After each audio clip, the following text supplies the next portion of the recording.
destinations while honoring the 250th anniversary of our nation. Text cruise to 94878 or visit scottjenningsshow.com and click the cruise banner to sign up today. Now, from the Signature Bank Studios, this hour of the Shaun Thompson Show is sponsored exclusively by DonleyAuctions.com. They need your guns. Sell for top dollar. DonleyAuctions.com. From the streets of Melrose Park to the trading floor of the Merc, he's fought for every dollar he's ever earned. And now, with personal liberty and our system of capitalism under assault in America, he's here to seize back our rights from the government. With a cigar in one hand and a copy of the Declaration of Independence in the other, he's Shaun Thompson. And this is the Shaun Thompson Show. Some folks are born made to wave the flag. Ooh, they're red, white, and blue. We live in a country that has delivered the highest quality of life to the ordinary man in the shortest period of time in history. This country gave the idea that men were not to be subjects of government, but government was to be the subject of man, which is why we have the highest quality of life among everybody. Capitalism has but one flaw. You have to participate in it. If not, you're a Democrat, welfare roach for eternity. That's how I see it, but I'm very opinionated. And I remember when I was trying to work in the real world after the Merc, I became a registered investment advisor. I didn't like it. Couldn't take it. Didn't like it. But it takes a certain kind of guy who understands the fundamentals of economics and can explain it to people who just don't get it for their own good. That's really what my next guest does for a living. He is also the host of Retirement Decoded, co-host with Amy Jacobson. He's president and investment advisor. Scott Tucker, how are you? Hey, Shaun, how's it going? Big fan of the show. Grateful to be on with you today. Oh, thank you very much, Scott. I appreciate that. And it's a very interesting thing to see when because I have to look at all the communist rags, all the socialist, Marxist rags. I mean, that's what I do for a living. So I I go on to Drudge Report, which has been co-opted from Matt Drudge. And oil surges 35%, biggest gain in history. Now, right there, that's a fracking lie. Because I remember 2008 and 9 when it was $140 a barrel. But we can't talk about that. Those were the saint years of the moron from the West Side called Barack Obama. And it's fascinating to look at the stupidity of Americans who do not know the average price of oil per barrel is about where it is right now today for the last 4 years under Joe Biden. In his first year, $111. So this idea that you have these imbeciles who destroy the principles of capitalism by backdoor socialism in their policies try to argue against Trump, who's trying to thread the needle back to privatized economy. That's how I see it. Am I wrong? I don't think you're wrong about most things. We saw some pretty crazy stuff today with the stock market selling off. We've got a crisis a bit in the Straits of Hormuz. I'm glad President Trump is, we don't know everything. President Trump seems to be using the United States Navy, which I'm a veteran of the U.S. Navy, and the Air Force to destroy the Iranian Navy in the Straits of Hormuz, keep the oil flowing once they get over the jitters with the risk of getting a tanker blown up. But when we have rising oil prices right now, which we have inflation concerns about that. And so we're concerned that the Fed may not cut rates 1 or 2 times this year. A whole lot of things going on, tumult and chaos all across the fruited plain, as Al Rushba would say. Well, there's also something that people need to talk about when we talk about the market, right? The Dow Jones is comprised of 30 stocks. The S&P is 500 blue chip stocks. So there's indexes and there's stock markets. But in every down market, there's stocks that succeed. There's other inflation hedges that succeed. And when you see that the Dow Jones does something most people don't know, they rotate those 30 stocks depending on what the needs are, the qualifications, and the stock price activity. So to hear people talk about markets, well, was the market weighted for the Biden years when all those companies succeeded and had high stock prices because the Biden administration had added $9 trillion to the debt through a variety of different subsidies and policy agendas? So I never get worried about markets as I do fundamental commodities and inflation hedges like gold and silver. Now, it's a really interesting thing to watch for me to see gold at the price it is, silver at the price it is, and silver is functional. Gold is not. So silver could have a bigger upswing in a shorter period of time, and I don't hear many guys talking about it. Why do you think they're not talking about the inflation hedges that are at record prices versus oil, which fluctuates throughout time through war actions and policy actions? Gold and silver are commodities, not securities. And so somebody like me would not earn a commission by recommending gold or silver. That might be why you don't hear about it.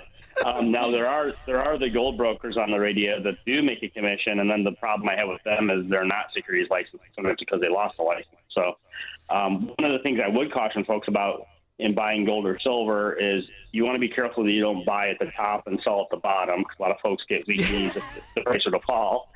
And with the gold brokers, so they say, like, put gold in your IRA, you pay commission to buy it, you pay commission to store physical gold, and then you pay commission to sell it when you get scared. So we have seen folks get hurt in gold as well. You know, it's fascinating. You reminded me of like when I first started in the pit, you know, and you go in and you're young and you're trying to figure it out, and you must look like a baby, right? Like everything else. I think I was 21, and I had this old guy come up to me, and I was nervous. My first day, the jacket was crisp. And he said, "Hey, I'm going to give you a tip." He goes, "I'm going to give you a tip. Don't buy it higher than you sell it. You won't last long." And he just walked away. Rule number 1, try to buy everything lower than when you sell it. It's also fascinating to realize when you do enter this world, and when you are young and you have a 401k, how most people don't even know how it's invested. They have no idea how it's held.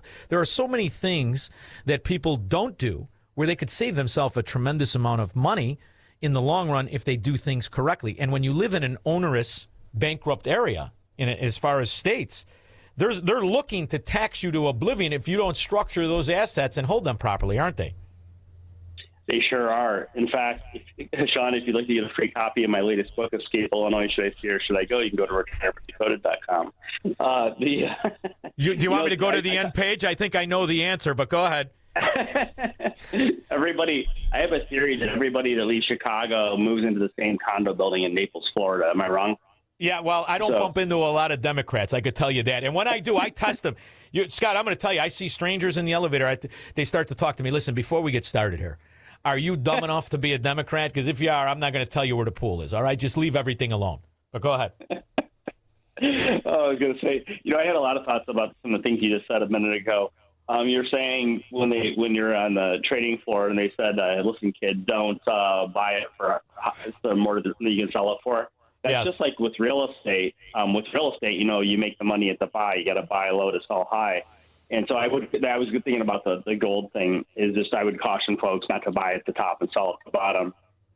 Something right now is we see the stock market under pressure due to inflationary fears from oil going up and maybe not getting a Fed rate cut. One thing I would point to folks to pay attention to is that oil stocks typically do well when the price of oil goes higher, of course, been in all the papers.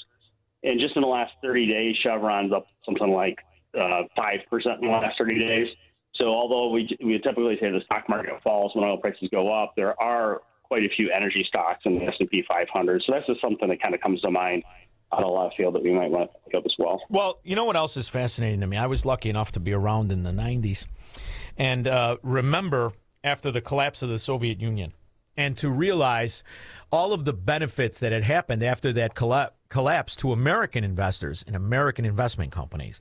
And I was there watching it in real time when there would be seminars and people that would come and say, listen, if you want to buy energy stocks, you could buy Chevron, you could buy American energy companies, but their dividends is a fraction of what the Russian oil company, and the name is escaping me and I'm embarrassed for it. It's not, it's Gazprom maybe? Gazprom, which was at the time paying tremendous dividends. If you were a senior and you put a little bit of money in there, you were getting dividends you could live on. And it was amazing to watch how the war was created. And the first thing the Biden administration did is seize that money. And to this day, there are millions of Americans with hundreds of millions of dollars in funds, people that their funds put their money in Russian energy company, and it's all seized. That drives me insane because those are the seniors you see that have to go back to work and they're the greeter at Walmart. Hopefully it's in Naples, Florida, the nicest Walmart you ever want to see. But it's the reality of how these people, if they're not on top of things minute to minute, even though you have your money in a 401k, if you're not watching it, you don't have a good advisor, you could really make a treacherous step that you were on the right side of in a trade. So there's a lot of things people have to watch when they're retired, isn't there? There sure are. One thing that comes to mind when you mentioned about the opportunities in investing in the former Soviet Union after the wall fell and after the Union fell apart, kind of the idea we want to stick with is maybe we shouldn't put maybe more than 5% of our money in something that's highly speculative, like the Russian energy sector for obvious reasons. But we ought to probably always have a little bit of money that we take a little bit of risk with. I think that's sound. And now it's funny when we talk about taxes. This is something that is really bothersome to me when you talk about people and the idea that we accept this. Here you are, you work your ass off. You live on 50% of your money, if you're honest. And then you accumulate whatever assets you can accumulate. And you put things and you structure things. And if you die intestate, where everything is not exactly as it is, you have to go before a court. And the court can decide if Cook County or the state of Illinois gets a piece of those assets that you worked your ass off and paid after tax. So that fries me. How is that even legal? Don't you think it's time? I mean, I understand there are vehicles to structure it, but it's the poor people that don't structure things right. It's the people who thought everything was going to be okay. I wrote a will and all this other stuff. You have to be on top of it just so your kids end up getting the money. And this is something that, are you shocked more politicians don't run on this? I mean, these state senators, I'm going to run to make sure Illinois can't tax you after death. We're going to make it easy for your family to get the money. And I say that because when I moved to Florida, it's unbelievable the difference in laws when you die. How much easier property transfers, how little, there is no state income tax on income, and how little the state goes after people who live their whole life honestly. Well, I would say a couple of thoughts come to mind. In Illinois, if you pass away without a will and your estate is worth $150,000 or more, it has to go through probate court. And in Cook County, we had John Garrido, retired CPD lieutenant, who's an attorney. We had him on our show on Saturday mornings, 7 a.m. to 9 a.m. with Amy Jacobson on this very same station. And John Garrido said that he's noticing, he does estate planning, and he was saying he's noticing that in Cook County, the average estate's taking 14 months to settle, and it's costing an average of $5,000 in Cook County to settle an estate just because of all the probate fees. So we typically recommend that folks talk to somebody like John or another estate planning attorney and consider getting a revocable living trust where ARP has shown, as their studies always show, that the estate that's based upon a trust is cheaper over the entirety of your estate than just give me a will. A lot of folks cheap out and just get the will, but they don't realize the back end expense of probate. Well, it's funny. We have Nauman and Associates, and I just spent some time yesterday with Robert on the phone, who is the nicest guy in the world, and we were talking about this very topic. And there's so many things you have to do. If you are not on top of it and you do not have a good financial advisor, and then moreover, somebody who like Robert Nauman, who sets up those trusts you were talking about. I mean, the liability for doing the right thing, and even with your real estate, if you don't put that title in the trust, people don't realize it. And it's a nominal fee, but it does take effort. It's like the one flaw with capitalism. You do have to kind of stay on top of it, don't you? It's important. There are a lot of attorneys. I don't want to say there's a lot. There are some attorneys that will sell a client a trust and set the trust up perfectly, but then they won't help the client retitle their assets in trust. Like, it's important that you retitle your house in trust. And so we are pretty picky about the attorneys that we work with, that they actually not only sell the trust to the client, but they actually help retitle the house in trust, because most folks are not going to do that on themselves. Yeah, you got to pay a big mess. And you have to pay the stamps again. You have to pay a transfer. Well, it's not the full stamps. You have to pay a fee when you're putting in your own trust. But it's just, these are the things that people don't pay attention to. And it's a sad thing, because this is what it used to be when I was young. You didn't have these hurdles in this way to jump over.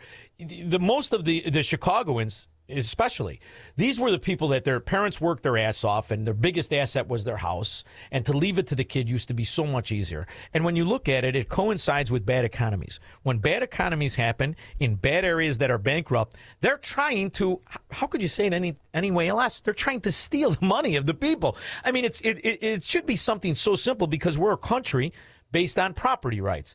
And yet at every level of government, at every level of earning, if you're not structuring your assets correctly, those property rights are impugned. And the other thing about investing in stocks, you're better off taking a fraction of your money every week, I don't care what it is, and putting it into something, into some vehicle. There's always a vehicle. There's always a level of risk tolerance for everybody. If you're 18 or if you're 80, there's always something you should be doing, isn't there?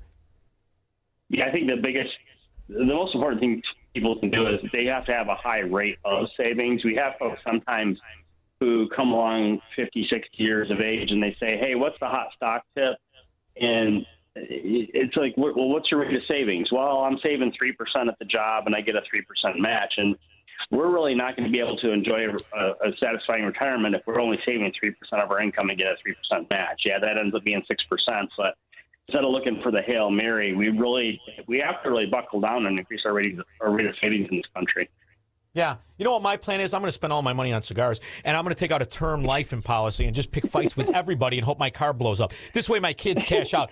Do you also help with the term life insurance policies? But seriously, insurance is a part of your retirement, isn't it? Yeah, it certainly is.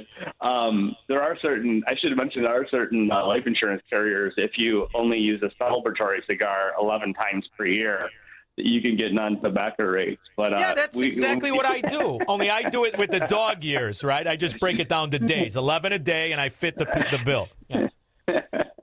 Yeah, and there's a lot of things. You mentioned before that a minute ago that folks ought to look at different investment vehicles, and they're different. In different parts of our life, we have different risk tolerances. At age 25, we have one risk tolerance. At age 65, it's another. At all times, we need to make sure we don't have lazy money. Something we keep running into is we just talked to a gentleman, I think, yesterday, as a matter of fact, and he's got like $500,000 in the bank in CDs and non-retirement accounts just because he's been buying CDs since the 80s. And so the bank is going to, and that's not all his money, but the bank's going to go buy a U.S. Treasury that yields like 4.15%. And then they're going to go pay you like 2%, or maybe they pay you 4%. But as soon as rates get cut in the future, whenever that happens, they're going to cut your rates. And also, if you have CD interest or any bank interest in a non-retirement account, that's going to create federal and state income taxes, and those federal income taxes off those CDs can cause up to 85% of your Social Security to be federally taxed. So you kind of got you don't know what you don't know, and you got to get a check from the neck up. Man, oh man, it's just so stressful. There's two options. I should have just went to the fire department. I might have had right when you get to the fire department, you retire like you got $7 million in the bank. And you know what old commodity traders put their money on? We used to go to dinner on Friday nights, and you'd see all the traders in there, and they'd be blowing a ton of money. You'd be drinking. Everybody, let's go to Crazy Horse, and you'd think, what does this guy do with the rest of his money? And you'd ask him, he'd say, I waste it. So okay, well there you go, and you got to structure it now. So where's the best place to keep an eye on all things Scott Tucker, aside from when you do the radio show with Amy Jacobson, and how you stay on point talking finance with the lovely Amy Jacobson? I'll never know, because I tried to explain subsidies that they don't come from nowhere, and she was mad at me. So do you stay on point, and how long is the show? Oh, the show is 2 hours every Sunday morning from 7 a.m. to 9 a.m. on AM 560 The Answer. And speaking of gold earlier, we're going to have Eddie Olczyk of the Blackhawks, and that's NBC Olympic fame. So he did the play-by-play for the men's gold medal game. So we're going to have Eddie Olczyk on this Sunday. What day is it? This Sunday and the 7 a.m. We'll have Eddie Olczyk on to talk about the Olympics. What a great guy, huh? I mean, what a great guy he is. But I can't remember if it's him or if it's Hall's son. But one of them punched me in the face at one of the bars downtown one day. I'm going to have to ask him if it was him. But thank you very much for making time for me. I truly enjoyed it, and let me know how it goes. And try not to get distracted when Amy's husband sends you the text for tying her up for 2 hours on the weekend. Okay? Okay. Thanks very much. Thank you very much. We'll be back with your calls and comments. Broadcasting from the petri dish of corruption known as the state of Illinois. In the upper Midwest, the nation, and around the world. This is the Shaun Thompson Show on AM 560. The Answer. Crime is already skyrocketing in